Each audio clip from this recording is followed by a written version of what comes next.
4 bulan yang mulia. Salasun mutawaliyatun, 3 bulan berturut-turut. Zulqa'dah, Zulhijjah, Muharram. 1 terpisah, ma baina Jumada wa Sya'ban, terletak antara bulan Jumadil Akhir dan Sya'ban. Itulah dia disebut dengan bulan Rajab. Makanya Nabi berdoa khusus bulan Rajab, Allahumma barik lana fi Rajab wa Sya'ban, berikan kami berkah di bulan Rajab dan bulan Sya'ban. Wa ballighna Ramadan, sampaikan kami ke bulan Ramadan. Ketika saya berdoa minta Rajab, bapak-bapak mengaminkan. Ada ibu-ibu satu diam aja. Ibu kenapa enggak mengaminkan? Saya sudah dapat Rajab. Rupanya nama suaminya Pak Rajab.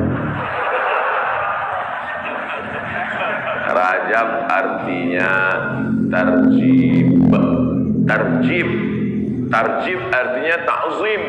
Ta'zim artinya agung, tinggi, hebat. Bulan Rajab bulan yang tinggi, bulan yang hebat yang dipilih oleh Allah Subhanahu wa taala. Amal yang paling afdal di bulan Rajab adalah amal yang paling mulia. Apa amal yang paling mulia? As-shawmu li wa ana ajzi bihi. Puasamu itu untukku, aku yang memberi balasannya. Maka paling afdal, paling bagus bulan Rajab ini adalah puasa. Dan hari ini kita jatuh pada hari Kamis. Siapa yang puasa hari ini, maka dia dapat 3. Saya niat puasa qadha hari ini, kata ibu, kata bapak, otomatis dia dapat 3. 1, qadhanya lunas. 2, dapat pahala puasa Kamis. 3, dapat pahala puasa sunat Rajab. Saya tak bisa Pak Ustadz, kenapa? Tadi enggak niat. Kamis depan, mudah-mudahan masih hidup.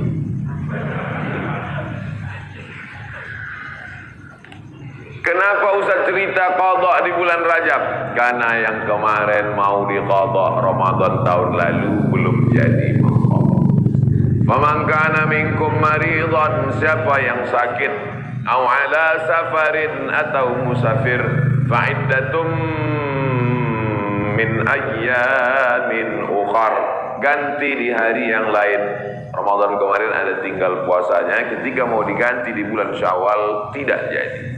Pernah pas mau diganti tidak jadi. Kenapa? Kue hari raya nggak habis-habis. Mau diganti di bulan Zulqa'dah tak sempat. Di bulan Zulhijjah mau diganti, daging kurban tak habis-habis. Kaki sapi 1 ekor dalam freezer. Akhirnya inilah kesempatan paling hebat kalau mau mengganti puasa. Tapi kalau cerita masalah ganti puasa pasti ingatnya ibu-ibu. Karena yang hamil ibu-ibu, yang menyusukan anak ibu-ibu. Makanya Ustadz selalu mengatakan ibu-ibu, kalau mau ganti bulan puasa yang tinggal kemarin, bagusnya di bulan Rajab. Dia tak tahu ibu itu memang puasanya tinggal 7 hari, suaminya 17 hari. Ternyata bapak-bapak juga punya utang puasa. Apakah selesai hutang puasa ini dengan astagfirullahaladzim, astagfirullahaladzim, astagfirullahaladzim, astagfirullahaladzim, hutang puasa lunas? Enak aja. Man mata, siapa yang mati, wa alaihi siyamun, punya hutang puasa, shawman waliyuhu, ahli warisnya wajib menggantikan puasanya. Hadis sahih. Tidak bisa diganti dengan istighfar. Tidak bisa diganti usolli sunata taubat rakaataini lunas 60 hari lillahi ta'ala. Nggak bisa guys. Nah, oleh sebab itu maka puasa yang tinggal kemarin mesti diqadha. Faman kana minkum maridan, siapa yang sakit Ramadan kemarin, au ala safarin atau musafir, jarak qasar salat 89 km, fa iddatum min ayyamin ukhar, ganti di hari yang lain di luar Ramadan. Wa 'alal ladzina yutiqunahu, siapa yang tak sanggup puasa karena sakit keras. Pak Ustaz, saya nggak bisa puasa di Ramadan, nggak bisa puasa di Syawal, nggak bisa puasa di Zulqa'dah, Zulhijjah, Muharram, Safar, Rabiul Awwal, Rabiul Akhir, Desember, Januari, Februari, Maret, April, Mei, Juni, Juli, nggak bisa puasa. Kenapa nggak puasa? Usus saya sudah dipotong pendek. Bentar-bentar lapar, bentar-bentar lapar, bentar-bentar lapar. Sampai mati nggak bisa, atau kena penyakit mah akut, atau kena diabetes mellitus akut, atau kena jantung akut, atau apapun sebabnya, atau kena tua renta 70-80 nggak bisa puasa, fa'iddatun min ayamin ukhar bagi yang musafir dan sakit. Tapi bagi yang nggak sanggup sampai mati, fidyatun ta'amu miskin, bayar fidyah makan 1 hari fakir miskin. Bagaimana dengan perempuan hamil dan menyusukan anak? Masuk yang mana dia? Kalau dia musafir, sakit, ganti. Kalau sakit keras, tua renta, bayar fidyah. Perempuan yang hamil dan menyusukan anak tidak disebut dalam ayat ini, maka ulama berijtihad. Lain kepala, lain isinya. Rambut sama hitam, isinya macam-macam. Perempuan yang hamil dan menyusukan anak, 3 mazhab ulama. Mazhab yang pertama, menurut Imam Abu Hanifah, mazhab Hanafi, hanya mengqadha saja. Jadi kalau ada ustadz mengatakan ibu-ibu yang hamil menyusukan anak tinggal puasanya qadha saja, itu berarti mazhab Hanafi. Sedangkan mazhab Abdullah bin Abbas mengatakan bayar fidyah saja. Ibu pilih yang mana? Mau qadha aja atau bayar fidyah? Saya qadha aja Pak Ustadz.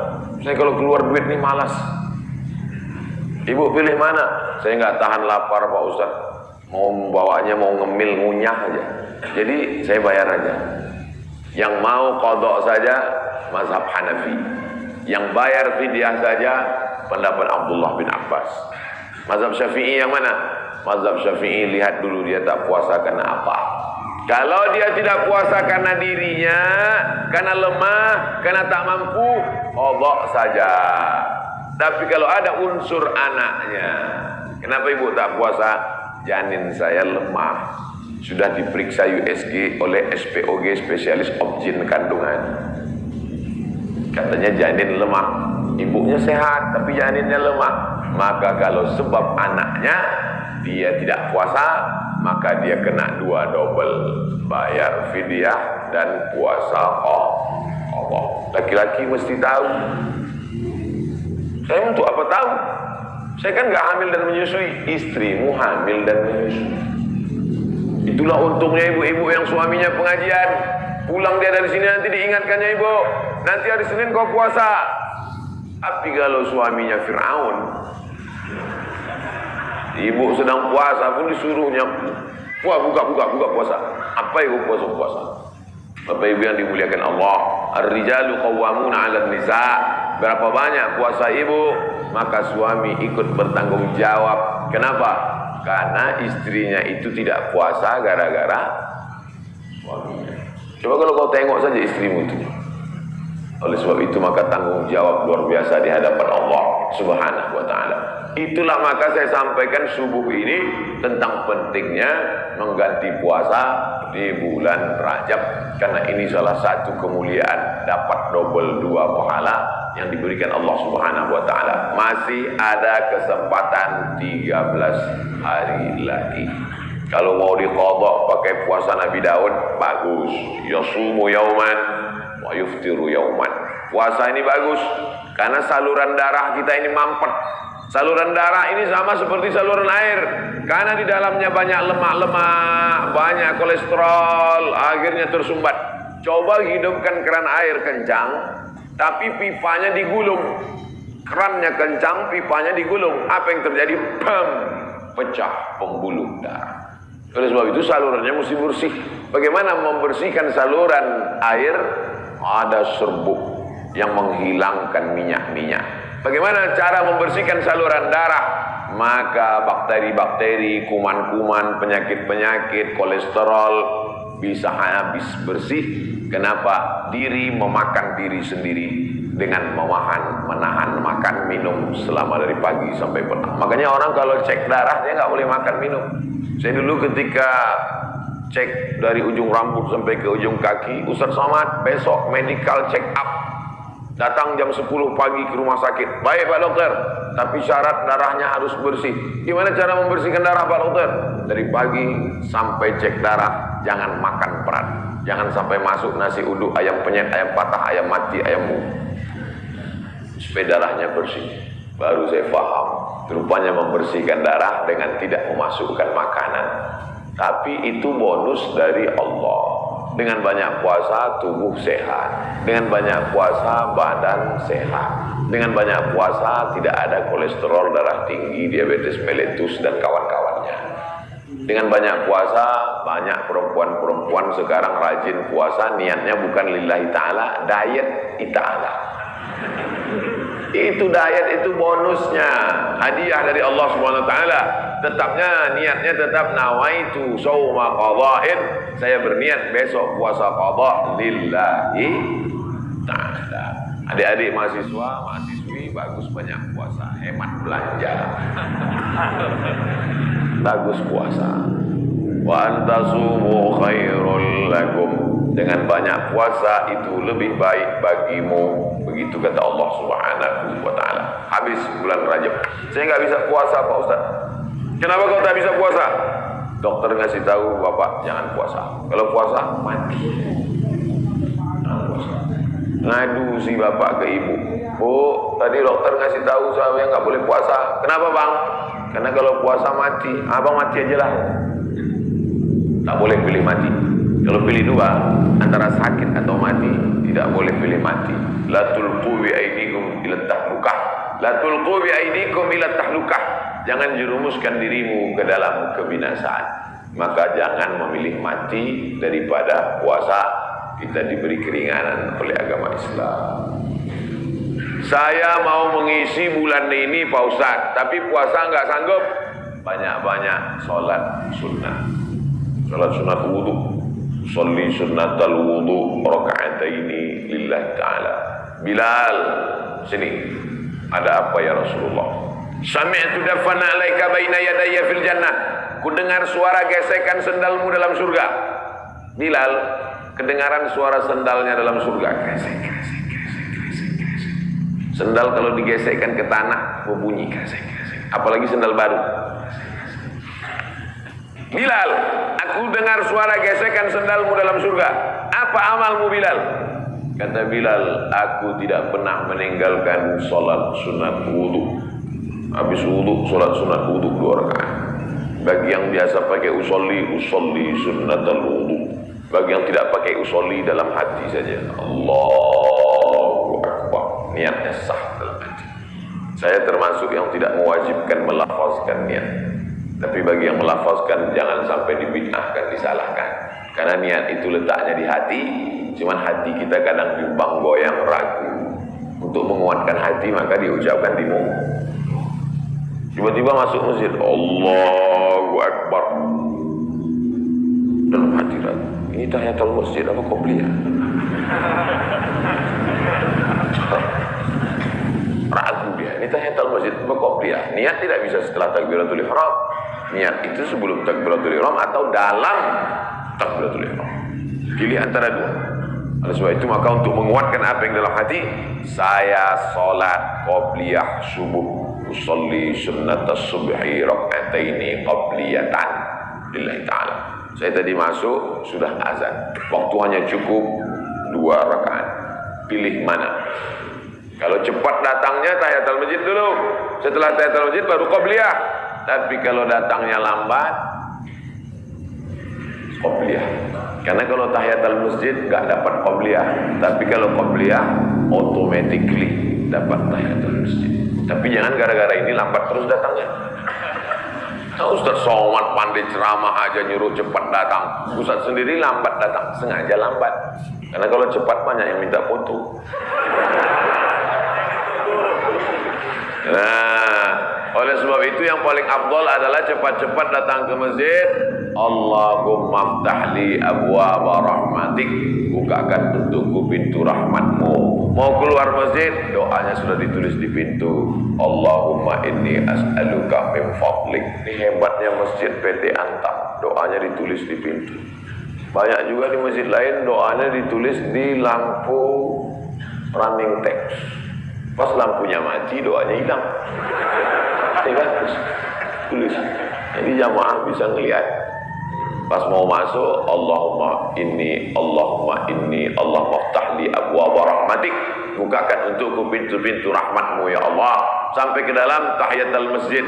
Usolli sunnatan tahiyatul masjid raka'ataini lillahi ta'ala. Idza dakhala ahadukumul masjid, kalau kamu masuk masjid fala yajlis, jangan duduk hatta yusolli raka'ataini, sampai salat sunat 2 rakaat. Tahiyatul masjid, qabliyah, ba'diyah, salat sunat wudu, salat sunat duha, salat sunat isyraq, salat sunat wabin, salat sunat tasbih. Perbanyak salat sunat. Saya semua udah Pak Ustaz. Apa yang belum? Salat sunat mutlak. Ada salat sunat yang terikat waktu, duha. Ada salat sunat yang terikat momen, tahiyatul masjid. Ada salat sunat yang tidak terikat apa-apa. Salat sunat aja 2 rakaat. Enggak ada angin, enggak ada hujan, salat sunat aja 2 rakaat. Kau salat sunat apa tadi? Salat sunat aja 2 rakaat. Mana ada salat sunat aja? Salat sunat tidak terikat dengan apapun, namanya mutlak. Mutlak artinya lepas, tidak terikat dengan apa. Syukur kepada Allah Subhanahu wa ta'ala. Suatu ketika Nabi bertamu ke rumah sahabat. Sampai di rumah sahabat dikasih makan, dikasih minum, dijamu dengan jamuan luar biasa. Setelah itu dia sholat sunat 2 rakaat. Sholat sunat apa namanya? Kan nggak mungkin usolli sunnatan 2 rakaat karena sudah dikasih makan enak lillahi ta'ala. Ada. Makanya kita kadang sholat sunat aja 2 rakaat sebagai ungkapan syukur kepada Allah. Cara bersyukur subhanallah, betul. Cara bersyukur berzikir banyak selawat, betul. Tapi syukur yang paling bagus adalah dengan sholat sunat aja 2 rakaat. Aku sholat sunat 2 rakaat karena bersyukur kepada Engkau atas nikmat yang begitu hebat, yang begitu banyak. Abang tadi sholat sunat? Ya, sholat sunat apa? Syukur. Hari ini kau enggak? Lauknya gak enak. Oh, gak bisa begitu. Nikmat ini bukan cuma makanan enak, hidup nyaman juga nikmat. Tinggal di komplek ada masjidnya juga nikmat. Tinggal di lingkungan yang mengingatkan kita kepada Allah. Berapa banyak orang kerjanya mantap, tapi sholat nggak bisa. SMS ke saya, meleleh air mata baca SMS. Ustaz Somad, apa hukumnya sholat di WC? Hah? Ente mau ngetes saya apa gimana nih? WC kan najis, tempat setan, kotor. Menyebut nama Allah aja nggak boleh. Allahumma inni a'udzubika minal khubuthi wal khaba'ith. Mau masuk WC, ya Allah lindungi aku dari setan jantan dan setan betina. Setan jantan di sana, setan betina di sana. Ketemunya di mana? Di WC. Dia bilang, apa hukumnya sholat di WC? Saya sangka mau ngetes saya. Ternyata memang betul. Dia kerja di luar negeri, supervisor pengawasnya tidak mengizinkan permisi sholat. Akhirnya dia masuk ke WC yang agak lapang, dia bentang kain, sholat dia. Hanya untuk mencari makan, Bapak, Ibu. Luar biasa nikmat. Bisa kerja di Pomala. Betul? Lama saya ngapalnya nih. Bisa kerja nyaman, masjidnya besar, ibadah tidak dilarang, pengajian dihadirkan ustaz. Inilah nikmat yang paling besar. Fabi ayyi ala'i rabbikuma tukadziban. Nikmat apa lagi yang kau dustakan? Keluar dari komplek pemandangannya indah, memandang ke tepi jalan, lautan terhampar. Kata orang, saya nggak lihat tadi malam gelap. Kurang apa lagi, nikmatnya besar. Ikannya segar-segar, mantap-mantap, duriannya enak. Kau tahu Ustaz tadi malam kan? Oleh sebab itu maka syukur kepada Allah. La in syakartum la azidannakum wa la in kafartum. Tapi kalau kau kufur, tidak kau syukuri nikmat ini, inna azabi lasyadid. Azabku itu amat sangat menyakitkan. Jangan sampai setelah azab datang barulah meleleh air mata. Astagfirullah. Di rumah sakit terbalik, disuapkan sama istrinya bubur jagung. Dulu waktu sehat kemana aja. Kalau ada orang udah sakit baru petik tasbih, biasa. Kalau ada orang ketika sudah pensiun baru berzikir, biasa. Tapi ketika waktu sedang badan sehat, rezeki banyak, ada jabatan, rajin ibadah. Wah, biasa. Nih masyarakat PT Antam nih luar biasa. Betul. Tapi yang datang ini memang masyarakat lingkungan sini. Alhamdulillah. Karena saya pernah juga ceramah di komplek Musa. Ketika masih kerja aktif ke masjid baru luar biasa. Selesai ceramah dikasih, mohon maaf Pak Ustaz, yang datang tadi masyarakat dari luar. Bapak-ibu yang dimuliakan Allah Subhanahu wa taala. Ini kenikmatan ini kalau dicabut oleh Allah Subhanahu wa taala, Allah itu luar biasa. Allah kalau mau mematikan orang, cukup saja dia katakan innama amruhu idza arada syai'an ayaqula lahu kun, mati. Kenapa orang yang minum khamar tidak mati? Kenapa orang yang berzina tidak mati? Kenapa orang yang makan riba tidak mati? Karena Allah itu bismillahirrahmanirrahim. Allah itu sayang, dibiarkannya dulu. Malaikat itu sudah gergetan, malaikat cabut aja, jangan, kata Allah Ta'ala, jangan, biarkan dia mabuk-mabuk dulu, biarkan. Nanti baru kau celupkan dia ke neraka jahanam. Inna Allah la yumli lidzalim. Allah sengaja mengulur kepada orang-orang yang zalim. Orang-orang yang zalim, yang aniaya terhadap dirinya, yang berzina, yang minum khamar, yang mabuk, yang makan riba, yang biarkan dia, biarkan. Sampai apa? Sampai dia bertobat. Kalau tidak juga, hatta idza akhadhahu lam yuflithu, sehingga Allah menurunkan azab tidak tanggung-tanggung langsung. Jadi jangan heran kalau ada orang enggak sholat, rumahnya besar, enggak sholat, mewah hidupnya, sesungguhnya dia sedang dimainkan Allah Ta'ala. Inna kaidi matin, tipu dayaku amat sangat kuat. Cuman kadang orang ini enggak paham cara pikir Allah SWT. Cara pikir ibu aja kadang anak enggak paham. Anak umur 5 tahun minta pisau, jangan, nanti tangan kau luka. Tapi ketika kita memahami Allah, yang kita ikut ini, kita ikut Allah atau Allah ikut kita? Kita ikut Allah. Ini banyak orang sekarang Allah disuruh ikut dia. Ya Allah, berikanlah aku gaji yang banyak, kau ikut aku, jangan sampai aku ikut engkau. Sebenarnya yang Tuhan ini aku, apa kau ikut Tuhan? Kita yang ikut Allah. Makanya kita ini disebut Muslim. Muslim artinya berserah diri kepada kehendak Allah, bukan Allah yang ikut kita. Kadang banyak kita paksa Allah untuk ikut kita. Kita berdoa sesuai dengan request kita. Kalau kita Allah nggak kasih, lalu kita marah sama Allah. Ente siapa? Kata Allah. Makanya kita serahkan pada Allah. Tapi kita kalau berdoa tetap minta apa yang kita minta. Jangan gara-gara ini nanti, ya Allah pagi ini aku nggak berdoa apa-apa, terserah oleh Allah. Mau kasih enggak apa-apa. Oh jangan. Nabi malah kalau berdoa sebut nama. Allahumma a'izzal islama bi umarain. Ya Allah, kuatkan Islam ini dengan 2 Umar. Waktu itu ada 2 Umar yang paling hebat, paling gagah, paling perkasa di Makkah. Satu Umar bin Khattab, satu Umar bin Hisham. Umar bin Khattab, Umar bin Hisham. Ya Allah, Islam ini akan kuat kalau 2 orang ini masuk Islam. Masuk Islamlah 2 orang ini, ya Allah. Umar bin Khattab atau Umar bin Hisham. Saya sebut Umar bin Hisham, banyak bapak ibu nggak kenal. Tapi kalau saya sebut nama kerennya, Umar bin Hisham, Abu Jahal. Makanya kalau kenalan sama orang jangan cuma tanya satu nama, tanya nama satu lagi.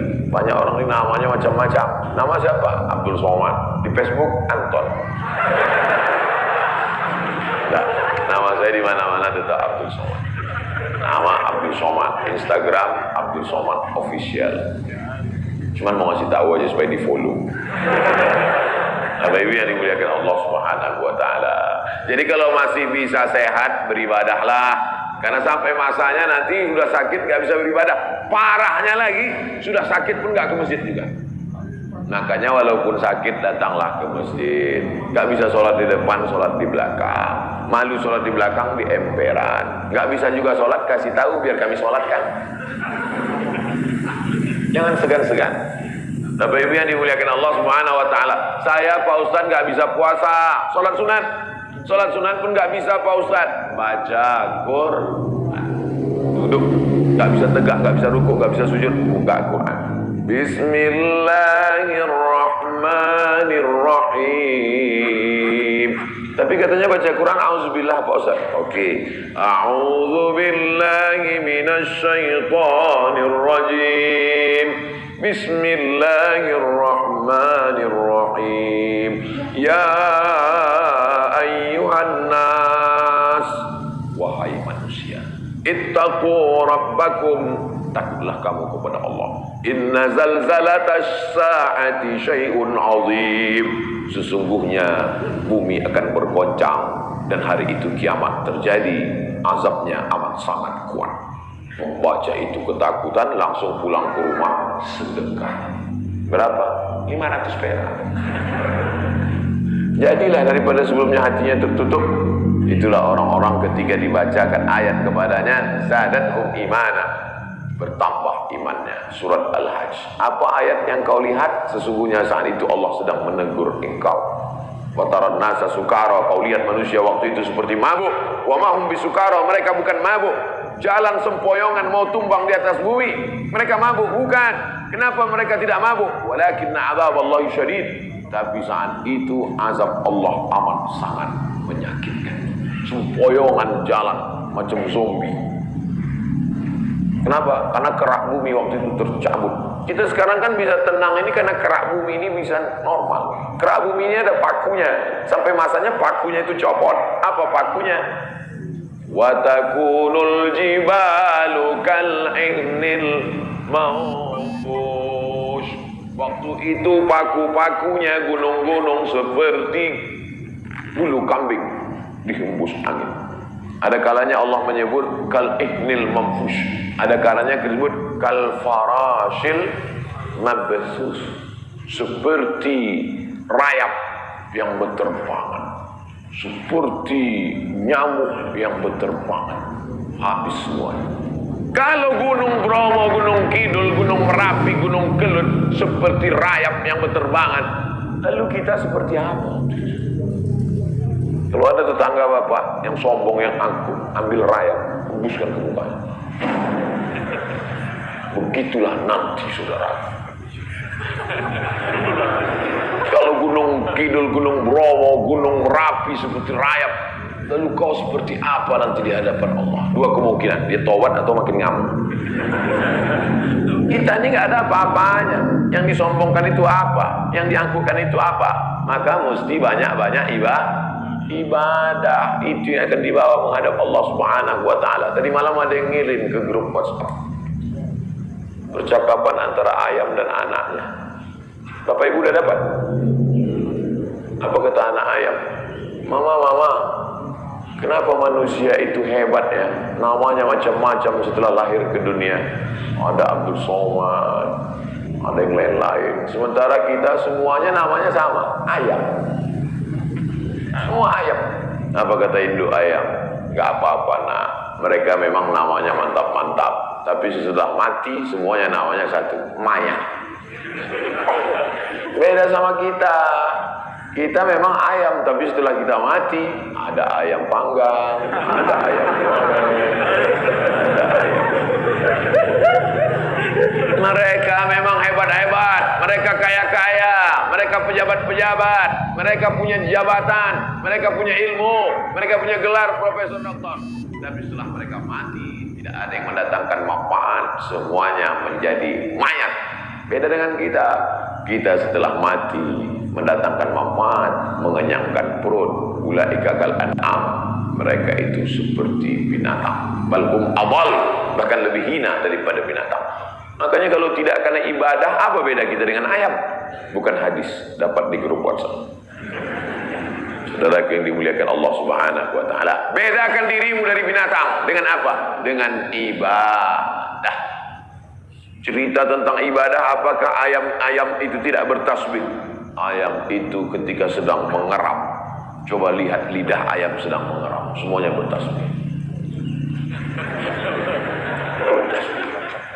Nabi mencabut pelepah korma, menusukkan pelepah korma di makam. Sahabat bertanya, kenapa kau tusukkan pelepah korma itu ya Rasulullah? La'allallaha an yukhaffif 'adzabahuma ma lam yaybasa. Selama pelepah korma itu basah, maka orang yang ada di kubur diringankan azabnya. Kenapa? Karena pelepah korma bertasbih. Tapi jangan gara-gara ini nanti bapak meninggal minta surat wasiat, tanamkan 3 batang korma di atas kuburku. Nabi sedang ingin mengajarkan bahwa pelepah korma bertasbih. Planet-planet bertasbih. Neptunus, Merkurius, Pluto, Mars bertasbih. Mana buktinya? Ketika kita melihat petir menggelegar, apa ucapan dari mulut? Subhana may yusabbihu bihir ra'du wa bihamdi. Maha suci Allah yang planet-planet pun bertasbih. Kita, makanya yang tak sanggup baca Quran, saya Pak Ustaz nggak usah baca Quran. Asal baca Quran mata meleleh Pak Ustaz. Meleleh menangis karena takut atau nggak nampak lagi titiknya Pak Ustaz. Puasa nggak bisa. Kalau nggak bisa puasa, sholat sunat, kaki sakit. Baca Quran, mata sakit. Pejamkan mata, ambil tasbih, berzikir. Afdalul zikri fa'lam anna la ilaha illallah.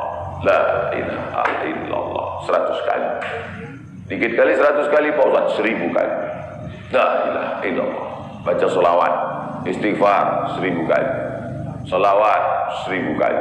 La ilaha illallah 1000 kali. Isi hari-hari bulan Rajab ini dengan kemuliaan.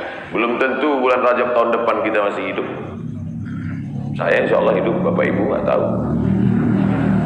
Yakin sekali Ustaz Somad ini.